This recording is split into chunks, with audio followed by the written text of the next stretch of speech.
Hi, and welcome back to Stuff About Tutorials. In today's video, we're going to talk about on how you can add link into your Instagram stories. Maybe you want to add a clickable link into your Instagram stories but you don't know how. So in today's video, I am going to show you on how you can add link into your Instagram stories. Check the video description and I will try to leave the written instructions.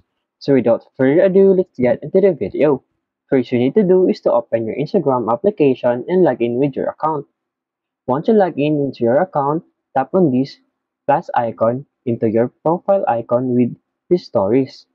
Tap on the plus icon and you will see here an image that you want to stories.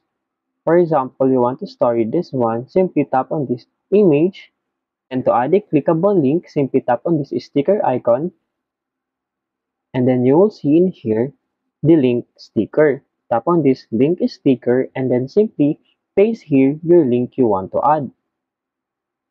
After that, tap on this done button. As you can see, here is a link.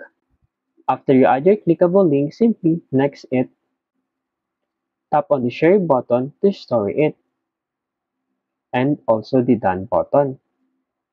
And when you tap on it, you will see here the link and it is clickable. There you go. If you wanted to know on how you can add link into your Instagram stories, that is the easiest way I know how. If you know another way on how you can add link into your Instagram stories, leave a comment below. Also, be sure to subscribe for more videos.